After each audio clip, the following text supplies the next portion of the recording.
Hello everyone and welcome back to Spin Doctors Archive, the podcast. I'm Daniel, and in this podcast I present a series of conversations I had last year with Aaron Gomez, the drummer of Spin Doctors. Our discussions centered on the band's discography, spanning from their earliest demo recordings to their upcoming 7th album. And this is episode number 2. Today we're talking about the most famous and commercially successful Spin Doctors album, Pocket Full of Kryptonite. And we'll also talk about Homebelly Groove Live, kind of a reworked re-release of the debut EP Up for Grabs. By the way, spindoctorsarchive.com is your source for all things Spin Doctors. Set lists, detailed discographies, news, song infos, and so much more. You can also find us on Facebook and Instagram. Just look for spindoctorsarchive.com. Well, join us for a trip down memory lane to the early 90s and discover how a little-known New York band rose to fame with their hit album Pocket Full of Kryptonite, as told by Aaron himself.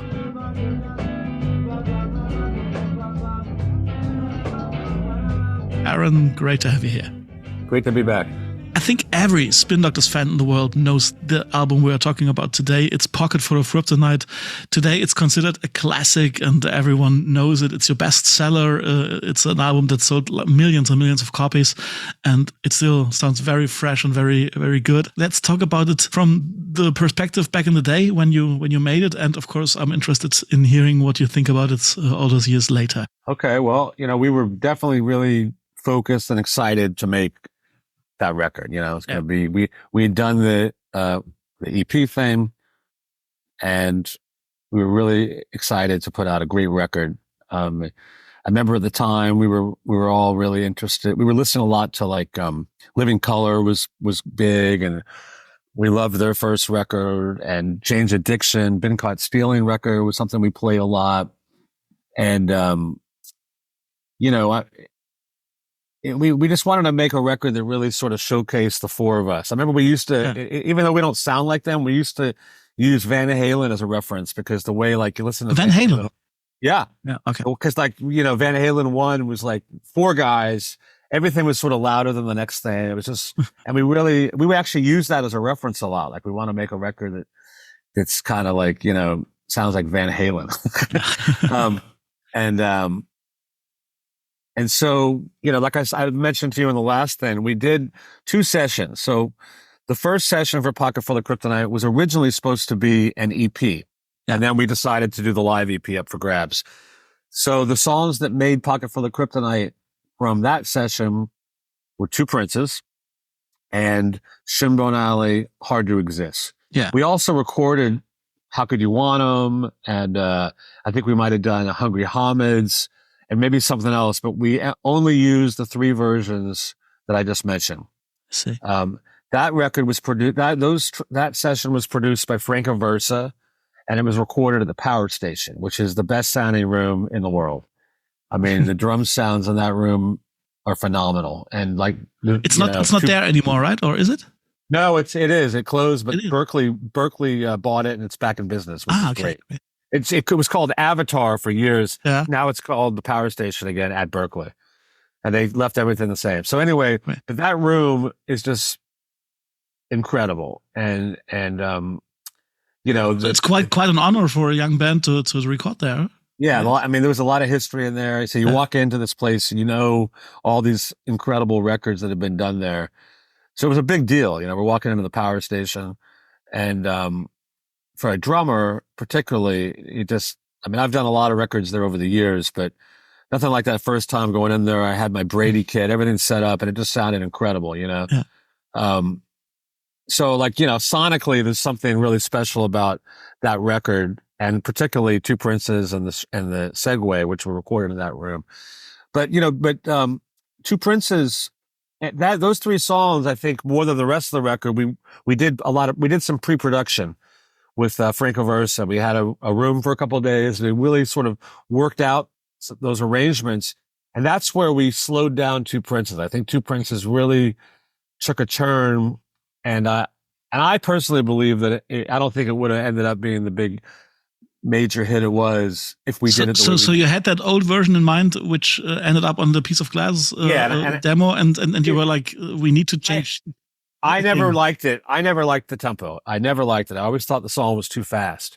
I knew it was a great song, but I'll give myself credit. I was actually the one that suggested, let's slow this song down. It feels like, it's a great song, but right now it's just sort of like it feels more like a bouncy rock tune. And I felt like this thing could be like almost like a hip hop groove. I mean, just more of a dance kind of thing with this pop then and rock then. And so we slowed down the tempo. We found a really nice tempo.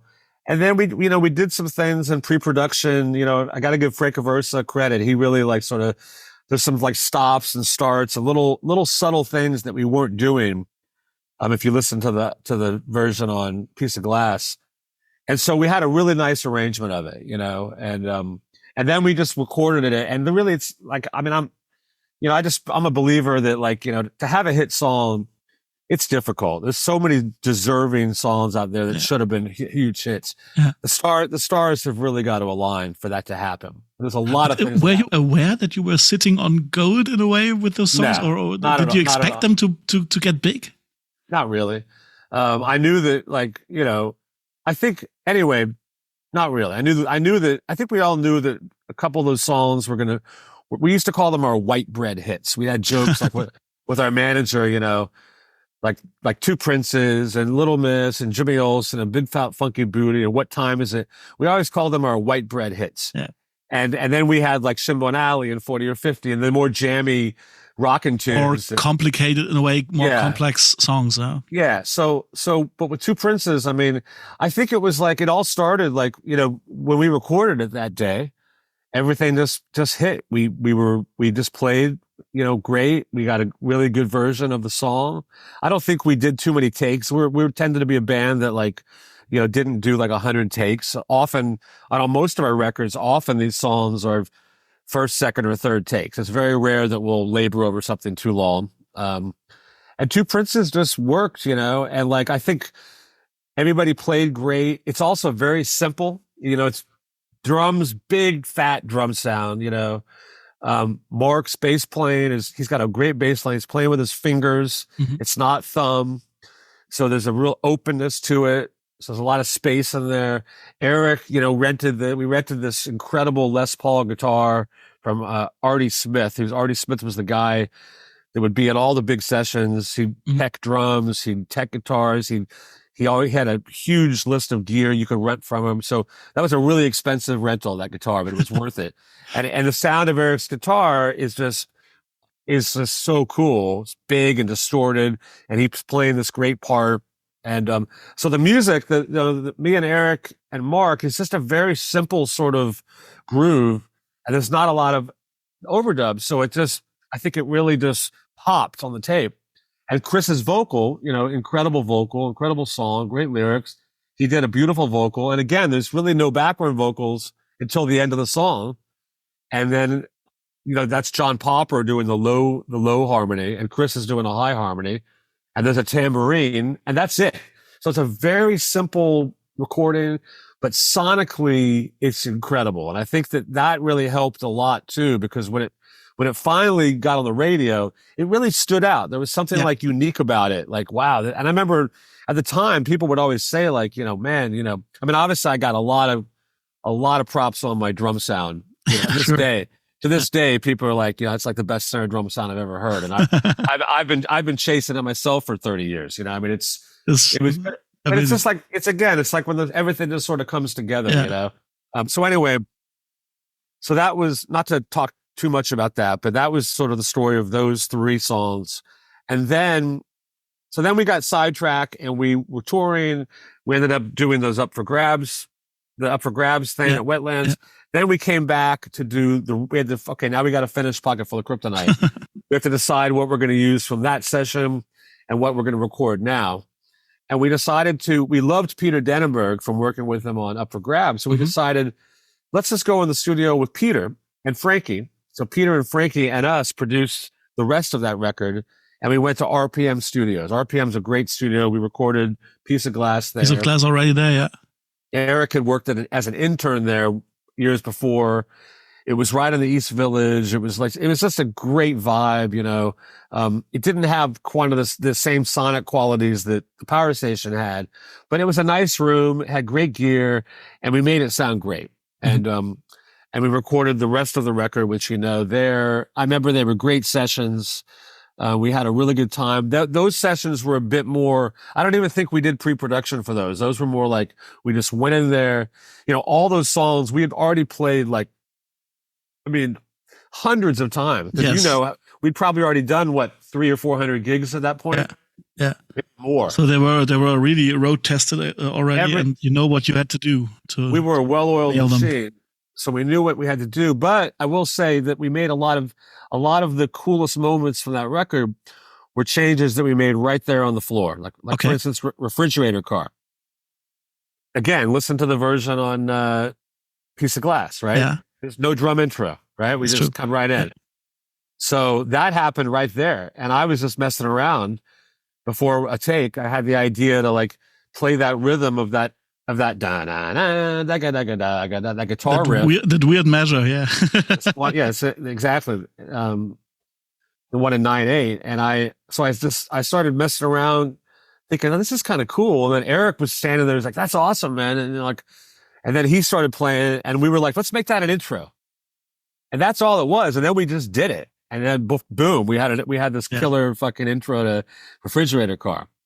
So that happened. When you think of that song, you think of that intro by now, right? Yeah. And you know, that happened literally 5 minutes before we cut the song, you know. It was fantastic. And then, you know, Jimmy Olsen Blues, I believe we changed keys on the guitar solo. That happened right there in the control room. I think we were listening back to a version, and Eric was like, let's modulate to this chord, the solo, and then we'll come back. So that was, again, something else that happened right there.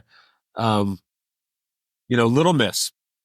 Up to that point, Little Miss didn't have that sort of Chuck Berry hook that Eric played. Yeah. He was just doing the chunka chugga thing. For all along. Every time we played that song live, it was just a da na na na na na.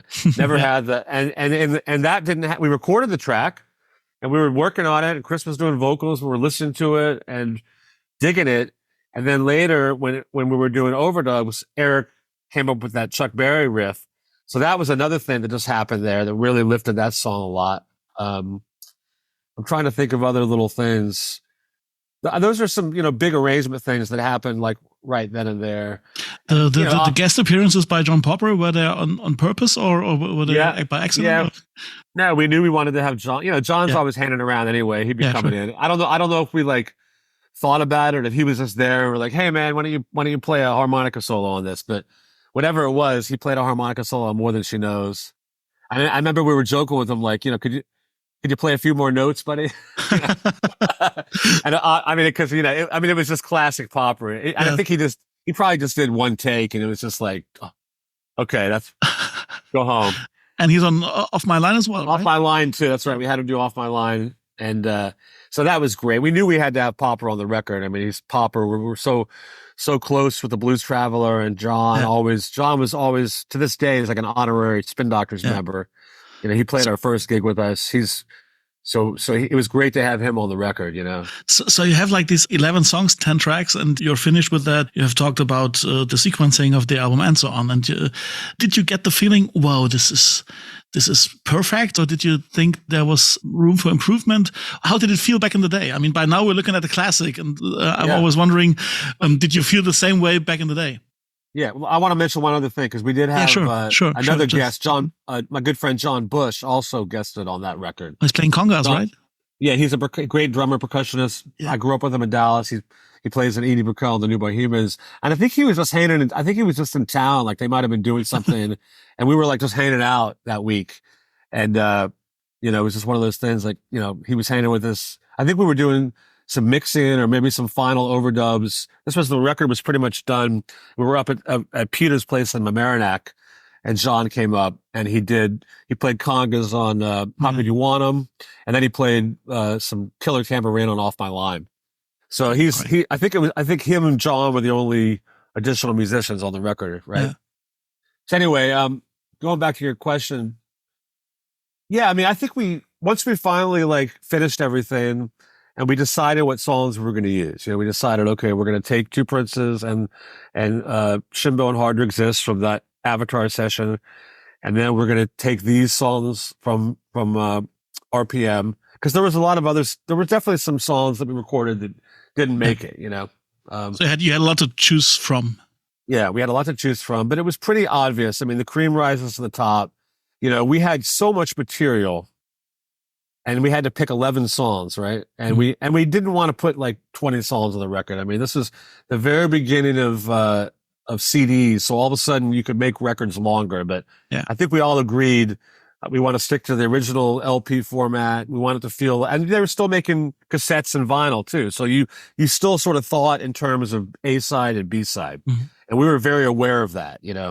A side and B side. Except the CD came out then, and so you just heard it back down from top to bottom. Yeah. But so we picked those songs. We felt like we wanted to really represent, what we used to call the white bread hits, but also really represent the really rocking side of the band. And I think I love the record. I really, again, I think we all felt really good about it at the time. And I remember at the time I had some problems with it. I was 21 or something. You hear every little nuance of something you felt like you could have done better, or maybe certain things in a mix might have bothered me. And it's funny because all those things that bothered me then, I love now. Like this is interesting. Okay. Yeah, I don't really like. Here's an example. Like when we were mixing the record, I really didn't. I wanted to have a pretty dry drum sound, because we were coming out of the 80s where everything was just massive, big fucking Guns N' Roses and Bon Jovi, huge stadium metal bands. And and so that was, and Frankie LaRocca, who was co-producing, he came from that scene, and he really always wanted really big drum sounds. So, and Peter was mixing, and Peter had his ideas, but I remember between me and Frankie, Frankie would always be going over to the board and turning up the room and making the drums sound big. And then I'd sneak over there and I'd turn them down. And finally, Peter was like, "You guys got to fucking stop this shit," So, but what ended up happening is we really found a good balance between these two ideas and ended up with what I think is just a tremendous drum sound. I mean, it's phenomenal throughout the whole record. And there is a lot of air and room in it, but it's not so over the top that it's like 80s. But it's also not, had we sort of done it the way I wanted at the time, it would have been real sort of close and dry. And I don't think it would have nearly had the energy that it ended up with. So, some of those things that bothered me a little bit then, I mean, I'm so grateful for now, Let's take a quick break from the interview for a music recommendation. They call me Chris Barron. Chris Barron is my name. SpinDoctorsArchive.com proudly presents the best of the Chris Barron Thirsty Thursday Happy Hour. It's the Chris Barron Thirsty Thursday Happy Hour. This musical compilation features live recordings from Chris's weekly webcast series, which he presented during the peak of the pandemic in 2020 and 2021, compiled and edited by yours truly.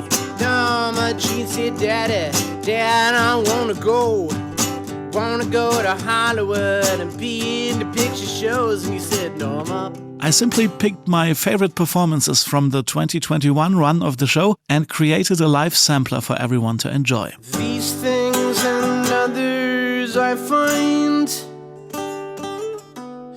all in the eye of the needle. It gets even better. Chris Barron himself gave the green light for the project and even crafted a touching and moving introduction for the collection, which is really worth reading. Don't look down as you soar for miles, 'cause every fool who falls gets to fly for a while. Visit our website, spindoctorsarchive.com, to stream or download the free compilation album, The Best of the Chris Barron Thirsty Thursday Happy Hour. I really, really recommend it. Daniel loves the deep cuts. And back to Aaron and the exciting time of Kryptonite and Homebelly Groove Live. But by the way, do you enjoy listening to your own recordings? Do you do it on occasion, or is it like if it's done, I'm done with it? I never listen. I mean, when you're making a record, Yeah. when we're in the middle of making a record, Of course, you listen to it 1,000 times. Yeah. Yeah, but then I don't. And then after you finish it, you listen to it a lot, and then I don't ever want to listen to it again. But I hear, like I haven't listened to Pocket Full of Kryptonite in years. I mean, every now and then I might hear it, or I hear Two Princes a lot because I'll be walking in a clothing store, and Little Miss. But the thing I will say is, like, I'm so happy because whenever Two Princes comes on, it just sounds fucking great. It really sounds good. And I'm every time I hear it, I'm just like, I'm just sort of thankful. Like, I'm so glad that this song that gets so much play sounds so good. Yeah. It just sounds great. It's just one of those things that just really, like I was saying before, just the stars aligned, it came together, and it sounds phenomenal. And I think that record really holds up because, again, we wanted to make an organic record. We didn't want to make a record that sounded too much like any era. We wanted, like most really good music, you want it to be timeless. And I think a lot of like the production of the 80s, although I love that stuff, I think there's a, I didn't like it at the time, but I liked a lot of the stuff in the 80s is got a lot, it's very fun and it's colorful, but you can hear it, you can really hear it's the 80s, you know what I mean? Like yes. certain eras. And I think with us, I mean, it's the 90s because it brings back memories. People hear those songs, they think about that time period, but I think the music and the recordings, I think, hold up very well because it's really pretty organic, Yeah, but that sound of yours was part of why I fell in love with the band back in the day, because it did not sound like the 80s or like right, like those big stadium metal bands. It sounded different, and it did not sound like the grunge stuff, which was big at the time as well. So yeah, maybe as you said, the stars aligned and you had a really good album, but it took quite a while to get the attention it deserved. Yeah, we definitely believed in it, and I think we put out the record. We were very excited.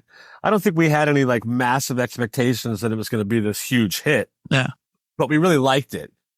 But I think as time went on and we started touring and things were really starting to develop very organically for us, at this point, we had spent all our tour support money. So we were either going to come home and do nothing, or we were going to go back out, and we got rid of the bus and got back in our two vans and toured the country for over and over. And we were a self-sufficient band. We're paying our bills. We're starting to pack clubs around the country. The record was selling. I mean, it wasn't doing great, but I think by the end of that year, we had sold about 50,000 records, which was pretty impressive for a young band, right? I mean, at the time, it wasn't very. It was enough for a record company to say, "Okay, this is dead. You need to come home." But but for us, it was like, well, considering you guys have done absolutely nothing for us, it's pretty good. What if you guys did a little something? Maybe it would really do good. So we were back in New York. This was about a year or so in, and we had a big meeting up at Sony. All the heads of the company, our management, all the guys in the band. And Sony said, okay, this record's dead. There's no hits. Time for you guys to come back home and make a new record. And we were like, well, we're out here on the road and we're doing really well.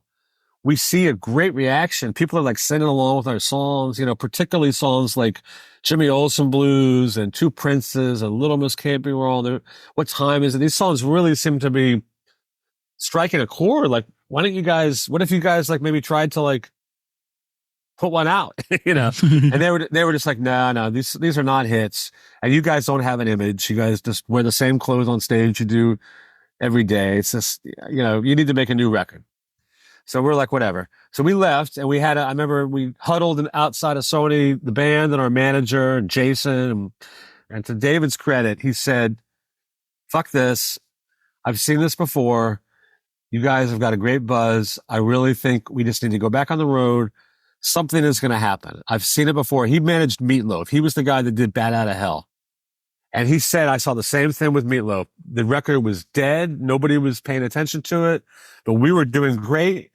And we just stayed touring. We stayed touring. And after about a year and a half, radio started to pick it up. And look what happened. It became one of the biggest selling records of all time. So we decided, okay, let's do it. We booked a tour, got back in our van, went on the road. And sure enough, a couple months later, WEQX in Vermont added Little Miss Can't Be Wrong. And it went to number one.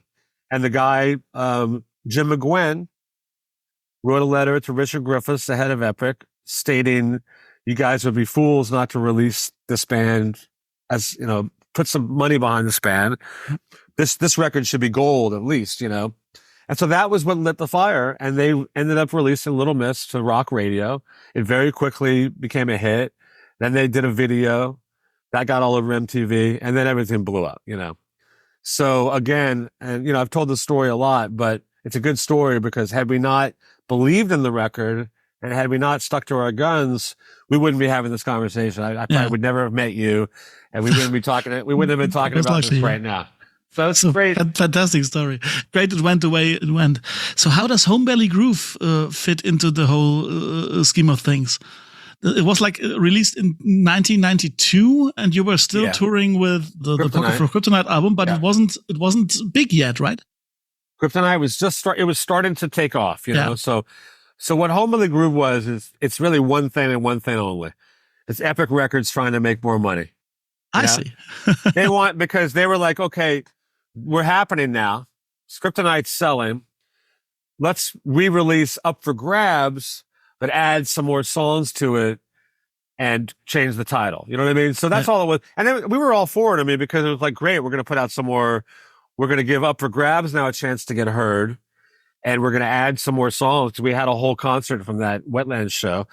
And we're going to release it. So we were all for it. It wasn't like any kind of, we don't want to do that. But it was them basically, you know, just trying to figure out how to re-release Up for Grabs and make some money, which was great. And so we added those songs and re-released Homebelly, and it did pretty well. I don't know if it ever went gold. I think it came pretty close. I don't know the actual numbers, but I think it went. It did pretty good. For me, it was like my first introduction in your live sound, as I came as a fan with Two Princes, as millions of other fans did. And to me, this was the original live album, actually. So I did not know about For Grabs back in the day. I was only wondering, as a European, why are there 3 songs that were bonus tracks of Pocket for a Kryptonite in the European version of it? But I really love Homebelly Groove, knowing the history about the record, that it's kind of a mixed thing with like some tracks from 1990, some tracks from 1992, but this release works for me. So I think it's a great representation of how you sound live. Remind me though, did Homebelly Groove have? It was more songs from the Wetlands, but then did it? Homebelly Groove has four tracks off of Up for Grabs. It's Freeway, Lady Kerosene, Little Miss, Your Mamas, and Rosetta Stone. And the other stuff is from a 1992 show you did for WNEW. Our Roadhouse. What Time Is It Off My Line? Yo Baby, Shinbone Alley, Refrigerator Car, Sweet Widow, Stepped on a Crack. Yeah, that's okay. But Stepped on a Crack and What Time Is It Off My Line are from Wetlands. So more cuts from the original recording from 1990. Right. I see. Those are from the Wetlands, and the Shinbone Alley, whatever the other ones are from we did a show. I think Shinbone Alley and Refrigerator Car. Yeah, exactly, and that's right. And and the Little Miss Can't Be Wrong is also from the 1992 show, and it's not the same as on Up for Grabs.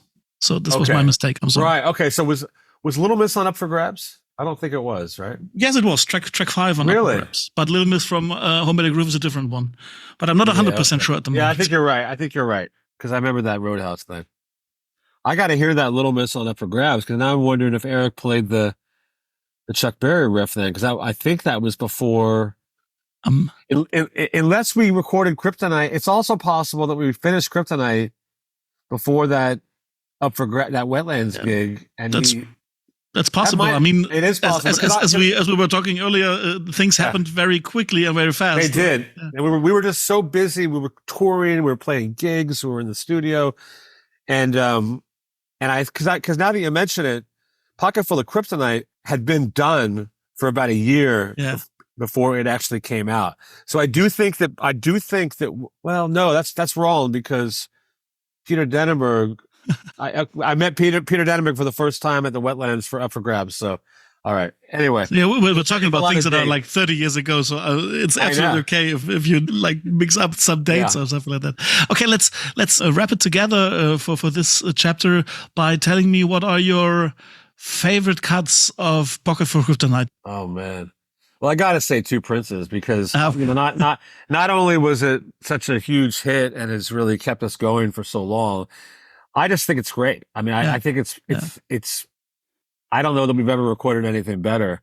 I mean, I love it. I think it's an incredible song. I think the version is great. The sound of it's great. It's kind of like the perfect track. I mean, I'm just happy that it's done so well. Like I said before, that song impacted your life in a certain way. Yeah, and I really like it. I'm always really pleased when I hear it, which is because we were so young. I mean, I think I was like 21 when I recorded that. You know, so it's like I'm just happy I had my shit together that day. It really sounds great. So yeah, I gotta say Two Princes. You know, and then you once told me that you really like Shinbone Alley as a representation of what the band is able to achieve. How do you feel about the tracked version?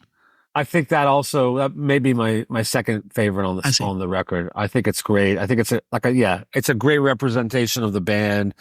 Everybody just shines on it. It's a classic Spin Doctors song.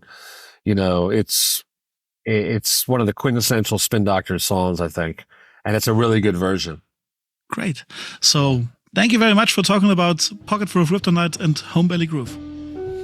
My pleasure.